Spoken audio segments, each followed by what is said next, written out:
All right, well, hello. They were taking a look at the first half of DNA replication. So I decided to add some music to the background. If it's not too distracting, feel free to chime in. Let me know your thoughts. Videos. See how this goes.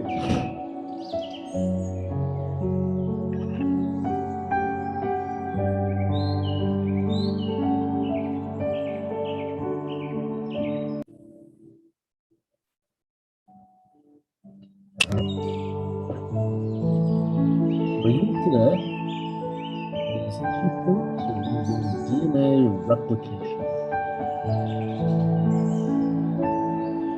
So the idea is every time your cells fire the cell division, they have to duplicate their DNA. They have to take it and copy it. I know we looked at what DNA looks like in our last segment of notes. And because of those base pairing rules, A always puts a P, always puts a P, it makes DNA very easy to replicate. In fact, I think most of you guys even cut onto it pretty quickly. Every time you see a T, add an A. Every time you see a G, add a C. Pretty much the same thing. So as we talk about DNA replication today, the first thing we're going to do is we're going to use the kinase. These are enzymes, proteins that are involved in DNA replication. First one I'm drawing up here is helicase. Now I'm using a triangle. It doesn't necessarily look like a triangle. In fact, if you watch some of the videos, you'll see it kind of looks, it's not triangular, but I'm going to symbolize it with a triangle. And what does it do? Well, it's a protein, as all of these will be.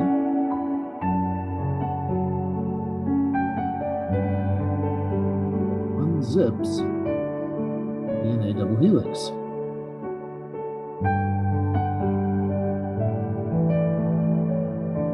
That's where we get started. Next up, I've got this tiny little small circle. We're going to call them SSBP.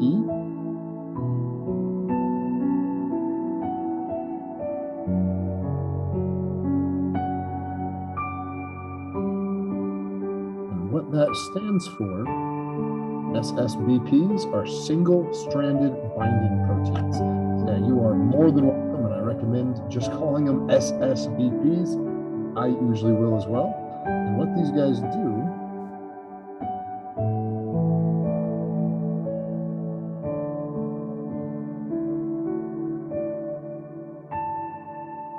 is they hold the strand open.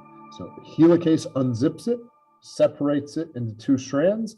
DNA generally wants to get back together. So luckily, we've got these SSBPs there to keep it from reunioning, from coming back together. Next up, we're going to draw this big circle, and we're going to call him DNA polymerase. Large circle, whoops, I'll stay on the page here. Large circle is DNA polymerase.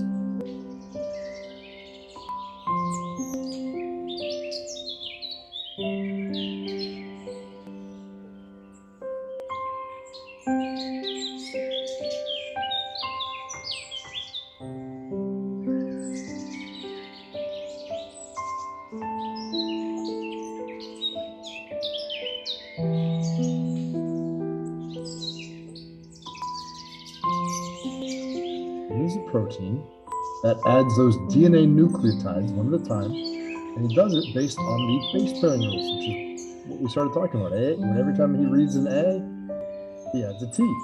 Every time he reads a C, he adds a G. So that's DNA polymerase. Now, something you're going to notice is ASE, proteins, enzymes especially, end in ASE. So if you're reading biology and you see the ASE, good indication that you have an enzyme you're working with. Now, a lot of times these enzymes are kind of named for what they do. For instance, helicase opens the helix. DNA polymerase polymerizes or makes long strands of DNA. So that's what the word polymerizes means. It is put together into long strands, and specifically, it's making DNA. Now, DNA polymerase has two weaknesses, and these are pretty important. This would be a much easier unit if you didn't have these two weaknesses. First weakness, he cannot start a new strand. Can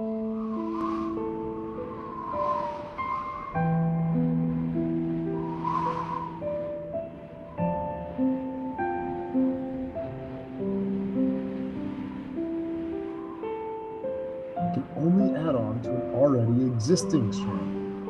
So you have to have something there for him to get started with. He cannot start his own strand. That's the first weakness.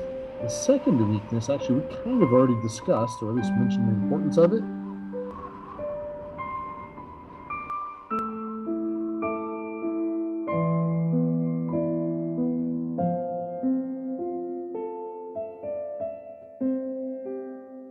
And that is that he can only add nucleotides in the 5' to 3' direction. So it can only go down in the numbering system as he adds those nucleotides. So those are his two really big weaknesses. Because he has those weaknesses, we need a couple more molecules. The first one is called primase. Now, another name for primase, again, you see that ASE, lets you know that you're probably working with a protein, most likely an enzyme. He's going to make a primer. We'll get to that in a second. But another name for him is RNA polymerase.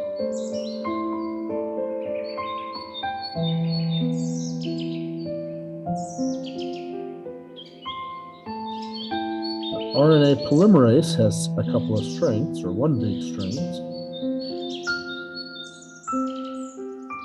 It can/does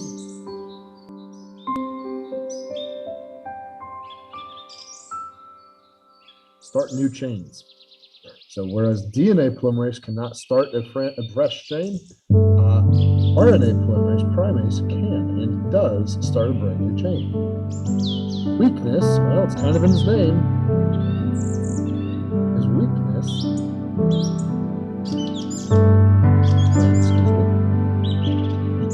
weakness here.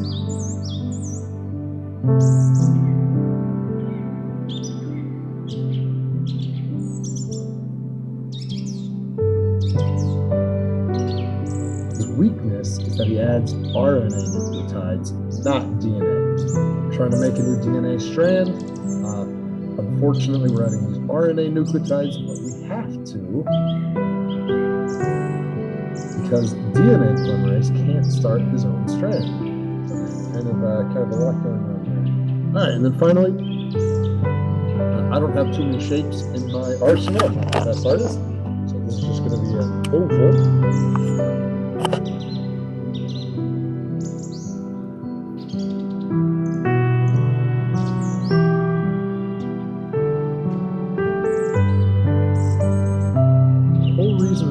Him that he can join the DNA in the 3' to 5' direction. He can make that link, then that's gonna, he's only there because this guy can't go 5' to 3'. If he can do all this, we're gonna need to learn these other two enzymes. And last, got them. Now we get to see how they're working together. All right, so we've got our art skills together today. How I'm going to try to structure it is I'm going to kind of draw a diagram down here in this half. Put a couple notes of what's going on over here on this half. So take your time with it. There's no reason to rush.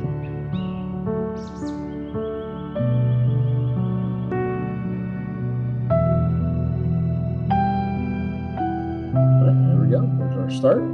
Looks like a DNA molecule. To kind of solidify that that's exactly what it is. Let's draw some base pairs here, rungs of the ladder, so to speak. And what's going on is that this guy has been opened up.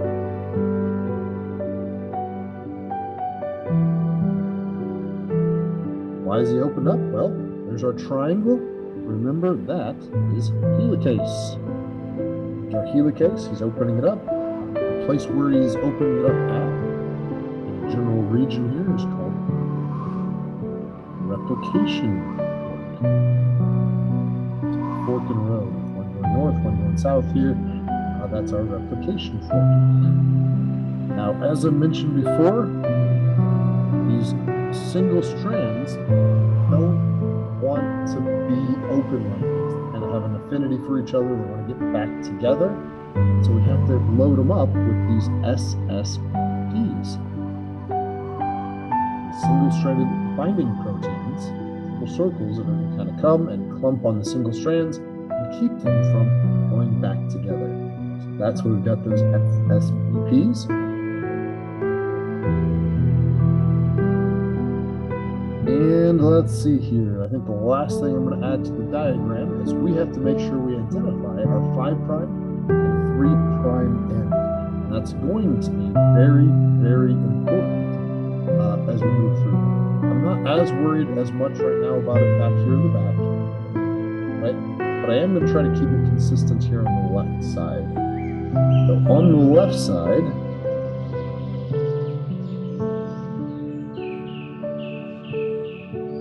I want the top part to be the 3',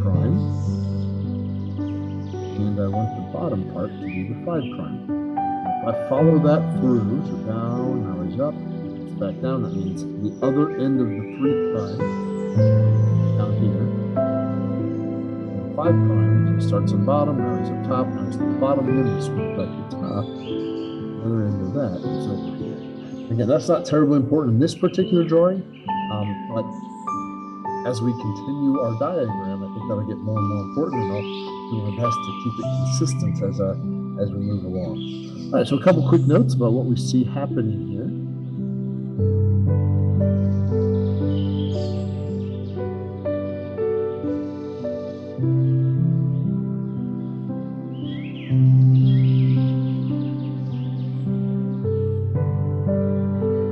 A helicase unzips the DNA.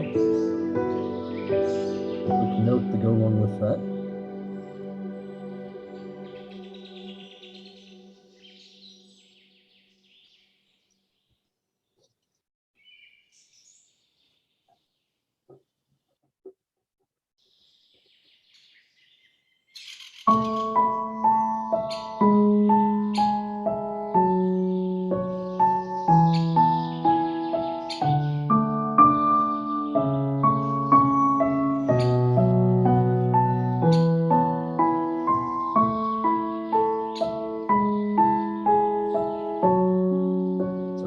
Go with that, each chromosome, so each length of DNA that eukaryotic cells have, so you have 46 of them, each of them may be opened with as many as 10 to 100,000 different helicases.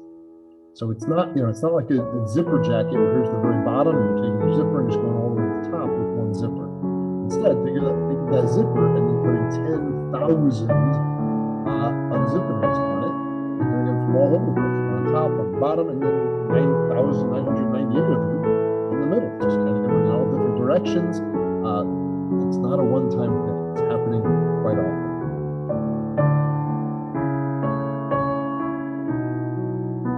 We also drew the SSBPs. Back to the BPSSs. Right, the SSBPs. We also drew those.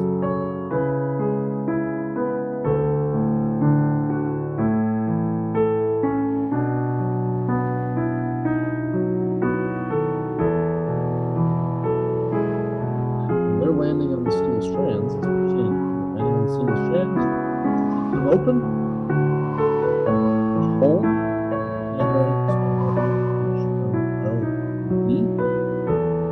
They're landing on these single strands to keep them open.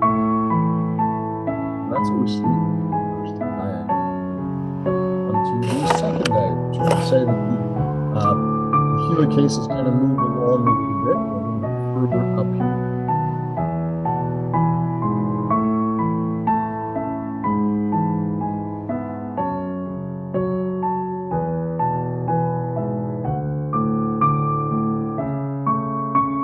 Draw DNA all of a sudden. Okay, hang on. Let's start that over again.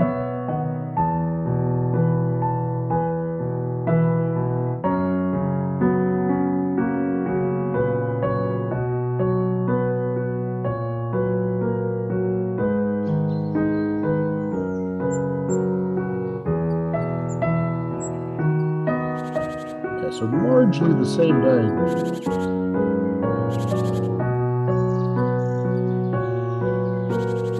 see how our add in helicase again.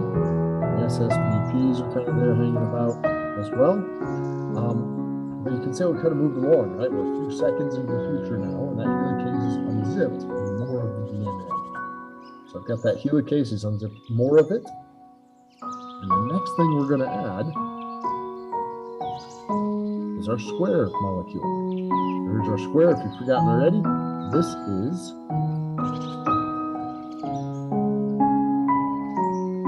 RNA polymerase, also known as primer. So he's going to come, and I'm actually going to change colors here. I'm going to use a blue pen. Hopefully it stands out well enough. So I'm going to use this blue pen. He's going to add these blue nucleotides. Why are they blue? Well, we kind of mentioned it before. He adds RNA nucleotides. So I've got them a little different color here. And this is my primer. I've got one here, but I've also got one on the strand down here. Now, what we have to watch out for with this, though, here's another polymerase down here. We have to watch out for, as remember, these guys are moving only 5' to 3'. So RNA polymerase is like DNA polymerase. He can only add new nucleotides 5' to 3'. So there's the 5' end, and he's moving in this direction. So there's the 3'. On the bottom strand, a little bit different. A little bit different.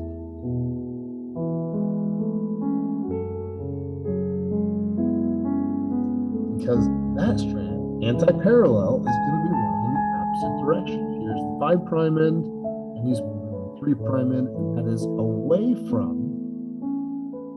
the helicase.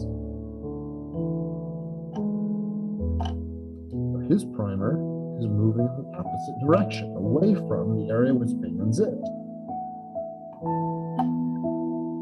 And let's take a look at what we're drawing here with this.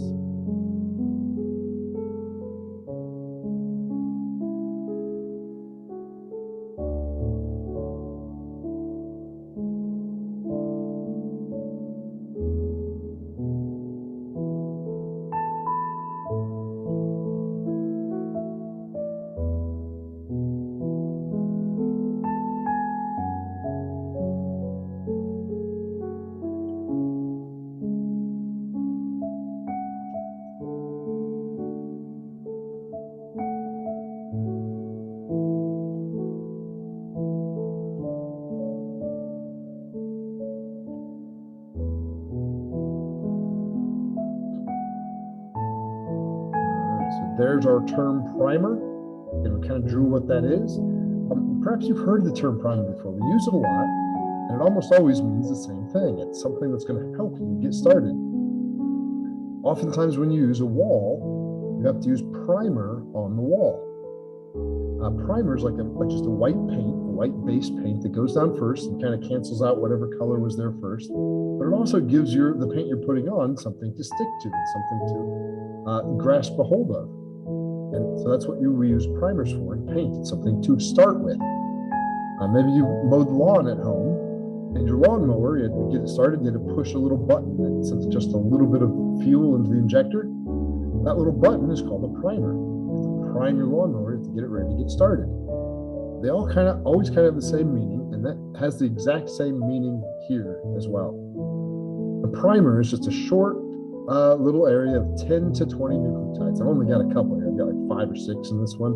So nowhere near the 10 to 20 that I need, but it's 10 to 20 nucleotides, and it gives us something to start.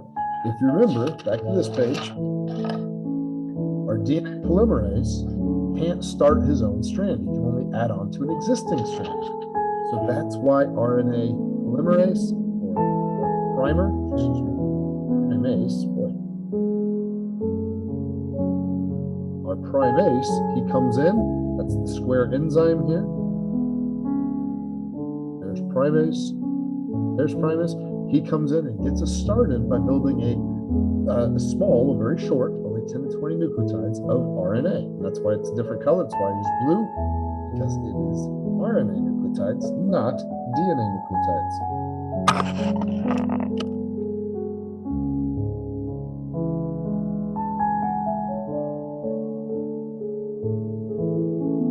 All right, so make sure you guys notice got the whole Spanish exclamation points, the upside down exclamation points there.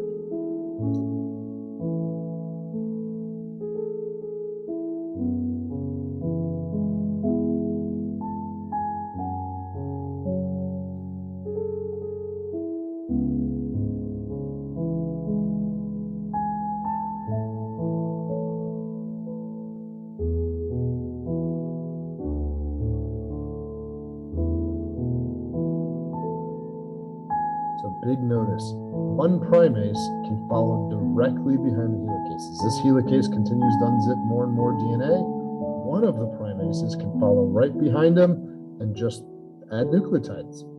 That's in the 5' to 3' direction.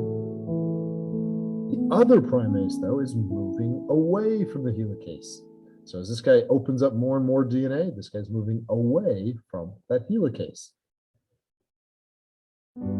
So what that's going to end up doing is as the helicase opens more and more DNA, he's going to have this larger and larger kind of open, not paired up, just exposed DNA strand, because this guy's moving away. This guy's going to cover it, he's going to fill it in as he opens up. This guy's moving away.